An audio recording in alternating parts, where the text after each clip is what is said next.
Mesh was looking at the possibility of communicating without the internet.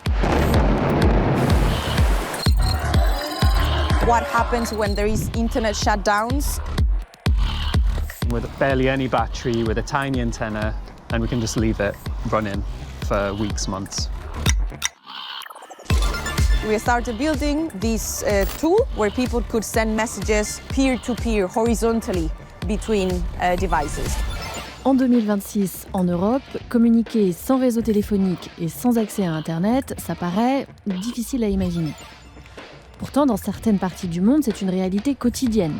Dans des zones de guerre, où les réseaux de communication sont détruits, ou quand les gouvernements coupent l'accès à Internet, comme en Iran, où la population subit régulièrement des blackouts, notamment lors des manifestations anti-régime. Mais il existe une alternative pour communiquer sans Internet et sans opérateur téléphonique. Ce sont les réseaux maillés, dits mesh network. You can just get and plug in and walk around. Avec le réseau mesh, les messages voyagent d'un point de transmission à un autre via les ondes radio. Chaque appareil est un nœud, node en anglais, du réseau maillé. Aujourd'hui, des collectifs d'activistes s'en emparent pour créer des réseaux de communication autonomes. Alors, comment on fait pour échanger en dehors des radars ?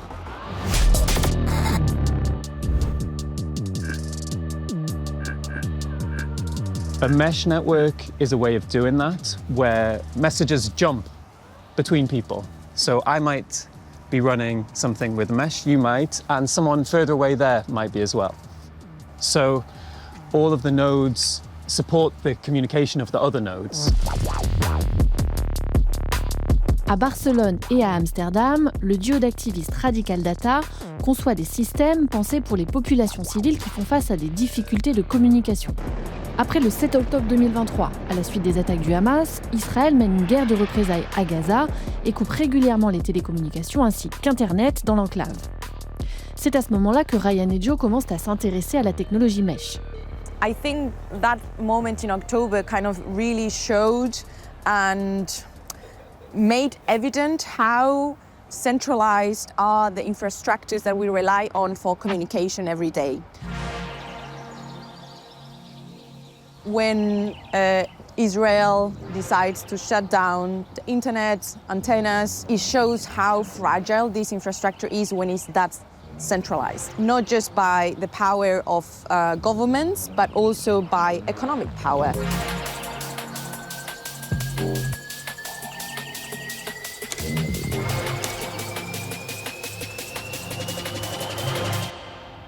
So this is my little box of mesh gear.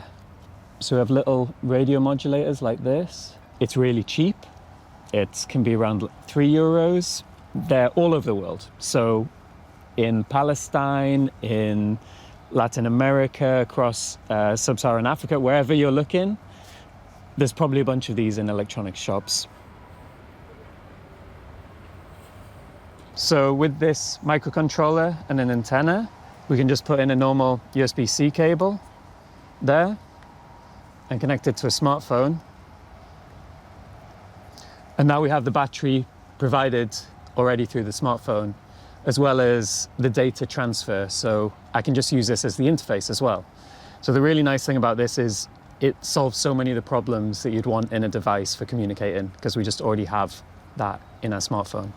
This becomes a little extension to our smartphone. So I sometimes like to attach it here and make it really feel like a single device. Ok, pour comprendre en quoi le mesh c'est différent, c'est le moment d'expliquer les coulisses de nos communications. Parce que le trajet d'un appel ou d'un SMS, ce n'est pas ce que vous croyez. If I call you right now on WhatsApp, that we might think, okay, that goes direct from me to you. That's not how it happens. It's going to go from me to an antenna like this and go to some server somewhere in a building, probably in a different country, and then it's going to come all the way back, you know? So it's doing maybe 1,000 kilometers or something. Instead of it doing this massive round journey through Europe, if we're not going through all these cables of the internet, we need some other way to do it. Ryan et Joe utilisent Meshtastic, une app en open source développée en 2020. Meshtastic fonctionne avec le LoRa pour Long Range, un protocole découvert en 2009 qui utilise les ondes radio longue distance pour transmettre des messages, essentiellement sous forme de texte.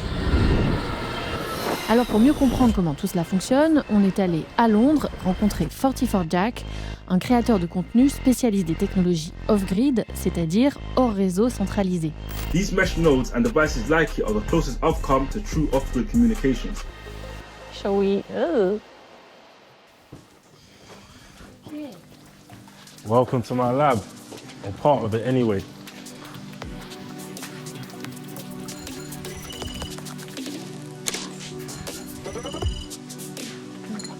Okay, now you've sent a message to me. Okay, I'm sending. Yeah, press send. Now, as you can see, one new message instantly. So what's happening is I've sent a message over LoRa using Meshtastic, and all of these nodes have received it, as you can hear. Is everybody connected to the mesh network seeing this? Yeah, that's what I was just about to get to. So this is a public message, but we can also set up private. Là, Jack nous faisait la démonstration sur un appareil qui ressemble à un BlackBerry. Mais l'application Meshtastic tourne sur tout un tas de terminaux, dont certains sont très basiques et peu chers. Ça peut aller d'une simple puce à un ordinateur. Now, Meshtastic is the actual application that's been built on top of LoRa, similar to how WhatsApp uses Wi-Fi to transmit your messages. Meshtastic uses LoRa to transmit your messages. If we can think of LoRa as the cousin of Wi-Fi. It's not the same, it's Wi-Fi's cousin. It's got much, it can't carry as much data as Wi-Fi. However, it can travel further than Wi-Fi. So because of these capabilities of the LoRa technology itself, it's made it excellent for transmitting small pieces of data, such as text messages, over long ranges.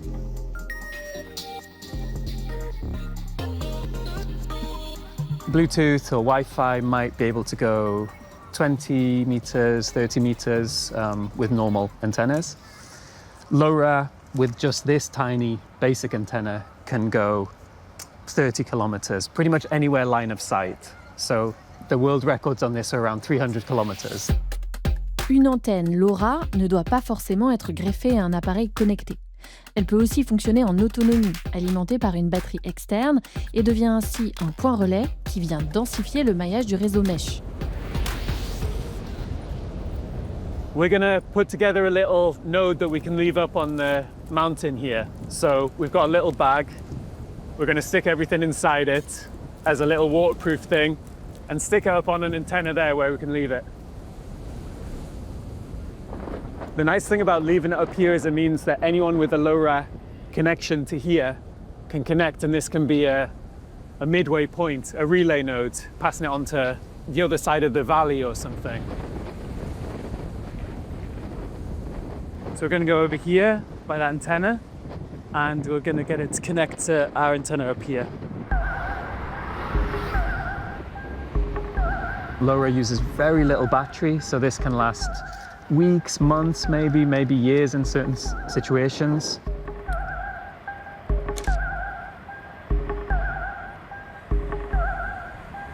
There's one that over here. Yeah. Yep.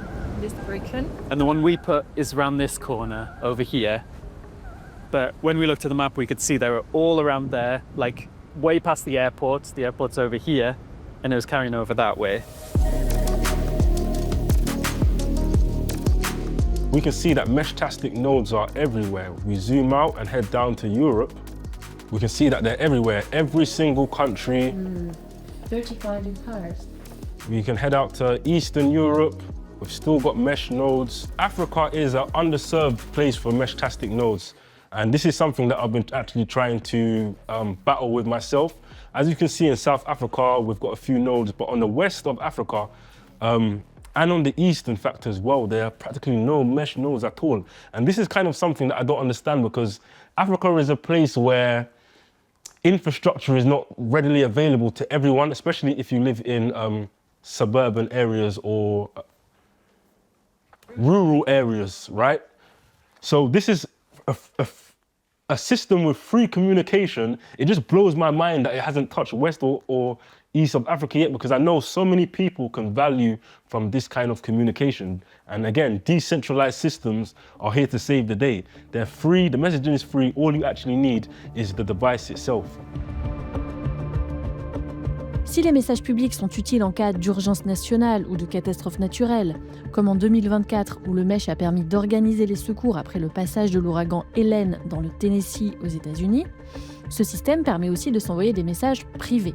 Comme Meshtastic n'est pas centralisé par une entreprise mère, contrairement à WhatsApp, Signal ou Telegram, il est plus difficile d'intercepter les communications sur ce réseau décentralisé. Et bien que ce ne soit pas complètement infaillible en termes de sécurité, ça reste une option préférable à de nombreuses technologies considérées comme sûres, notamment les téléphones non connectés à Internet, que beaucoup pensent intraçables par la police. Considering the number of people who use these phones for the perceived privacy they offer, Nokias may seem secure, but in reality, they lack strong encryption, leaving communications vulnerable to interception. These are the things on our mobile phones. These is WhatsApp tracking us, Snapchat, Google location. But what they don't understand is below that is a level of radio surveillance, which you cannot escape. So people will buy a 2G burner phone and they'll believe that they're secure because there's no apps or location tracking services on it. So the reason I do it is just to let people know that there's levels to surveillance and just to kind of get people thinking about the possibilities as well as things like encryption, that they should really understand it before putting their lives into these kind of systems. I hope I explained that well. What it means to go off-grid is to be separated from centralized infrastructure. Now, off-grid comes in many shapes and sizes. It could be off-grid communication, it could be off-grid internet, it could even be off-grid living. There are an abundance of people who live off-grid today with things like solar panels and their own private water irrigation systems because they don't want to be connected to centralized systems, you know. La popularité du mesh, on la doit en grande partie aux communautés survivalistes qui adorent cette technologie qui permet de communiquer de façon autonome et hors système. The last great thing about the Meshtastic is that it is offline and off-grid. We need to make comms great again. Mais le réseau mesh, ce n'est pas qu'un délire de collapsologue. D'ailleurs, les réseaux maillés peuvent servir à autre chose qu'à envoyer des messages. Par exemple, se partager une connexion Internet dans des zones blanches, sans infrastructure numérique robuste. Comme dans cette région montagneuse très isolée, près de Bologne en Italie, où un collectif d'une 50aine d'habitants a choisi le maillage pour se distribuer équitablement l'accès à Internet. Allora, la connessione che avevamo provato via cavo, quindi con un internet service provider, il prezzo era intero, ma la connessione che arrivava era 70 megabit in download, che è molto poco. Abbiamo vissuto negli anni, a fine anni 90, con connessioni anche peggiori, però insomma.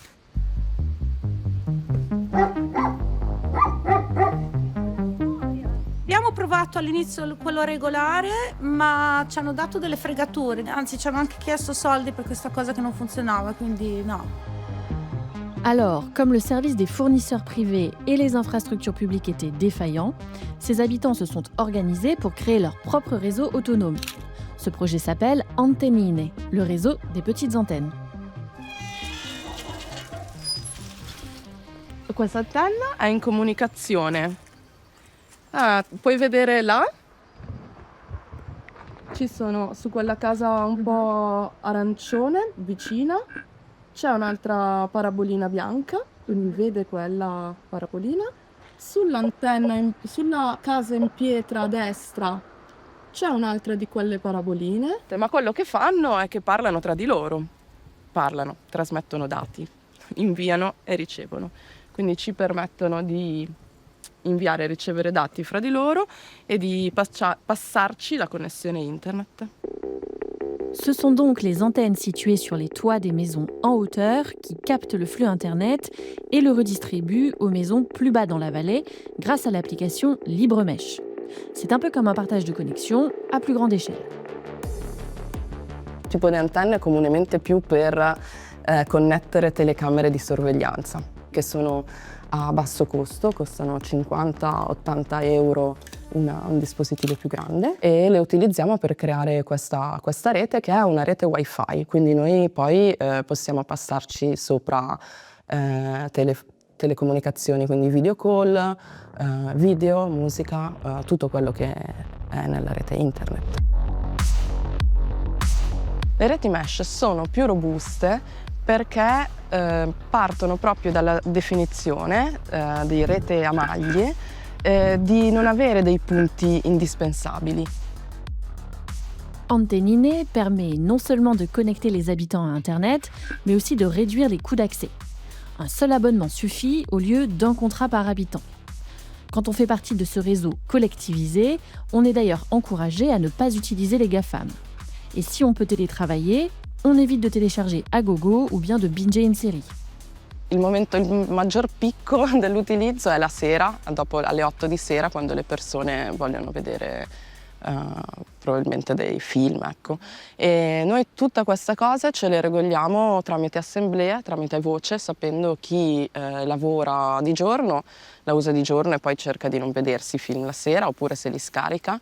E invece chi fa lavori fuori di casa e non utilizza la rete internet durante il lavoro, ma per lo più vuole avere lo streaming la sera, gli si dà precedenza, giustamente. E quindi è totalmente regolato da accordi umani. Che cosa vuole secondo te? Prova stop.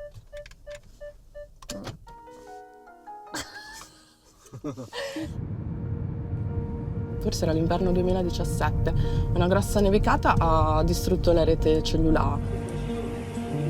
Sei senza connettività e quindi il territorio è rimasto senza possibilità di telefonare. Ed era incredibile che noi navigavamo in internet perché le antenne, essendo sui tetti delle case, le case sono state le prime a essere ripristinate.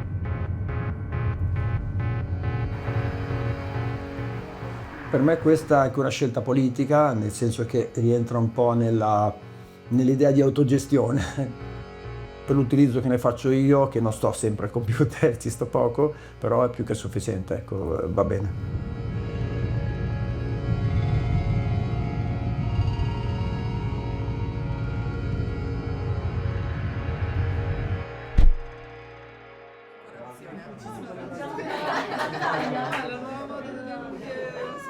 Io abito in una frazione di questo comune che si chiama Luminasi, dove però non arrivo ancora a Antennino. Vorrei chiederti se, guardando la mappa, è possibile capire se riesco a connettere il mio borgo in mezzo alle montagne con le reti. La rete è da costruire, quindi bisogna trovare le relazioni nel vicinato, che probabilmente hai già, sapere quante altre persone hanno voglia di cercare una connessione internet.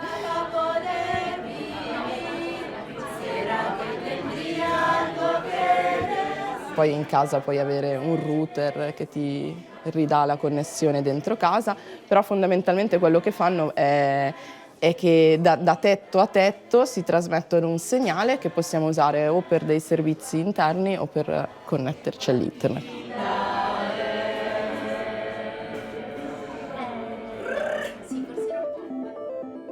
Empezamos a ver muchos intentos de autogestión en torno a estos temas, donde la gente utilizando las herramientas que tiene, pegotea y logra generar una respuesta colectiva a contextos de opresión y de control, vigilancia de comunicación. Nos empezamos a dar cuenta de que habían ejemplos, muchísimos, en contextos como Bolivia, Brasil, en lugares rurales, en lugares autogestionados, gente trabajando ya con ondas de radio, dispositivos a la mano, lugares donde o el internet no llega o también es controlado, centralizado y vigilado. El problema de la narrativa que está capturada es que no tenemos agencia como personas, como colectivas, como lugares, como historias.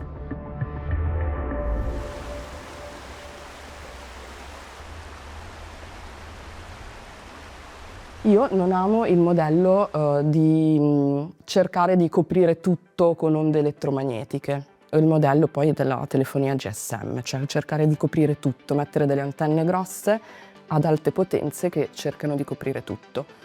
Io preferisco una comunicazione che va da punto a punto da dove è necessario comunicare, perché se io ho bisogno di comunicare da casa non è detta che abbia bisogno di comunicare nel bosco. Mentre in città le persone sono abituate ad avere per esempio Google Map, che sei sempre collegato a internet, devi sempre utilizzare la linea dati anche solo per avere la mappa, quando in realtà la mappa te la puoi salvare nel tuo dispositivo e averla sempre a disposizione senza dover essere sempre online. Alors que depuis plusieurs années, l'Union européenne met en avant la souveraineté numérique et le besoin de réguler les plateformes états-uniennes, ces initiatives décentralisées à taille humaine montrent le chemin pour se réapproprier nos moyens de communication pour plus d'autonomie citoyenne. We can build a mesh network that covers the whole of Europe, you know? Not just Spain like we're doing right now, but something that covers Europe, and we can communicate without intermediaries, without the possibility of being shut down in that way. And that excites people. I think it excites them because we've learned so much that we have to rely on Google, we have to rely on Facebook to communicate, to share our photos.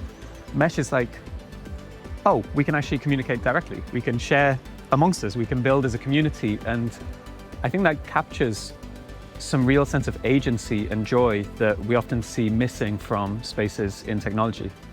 Si vous avez aimé le sujet et que vous n'êtes pas encore complètement off-grid, n'hésitez pas à vous abonner à la chaîne de Trax.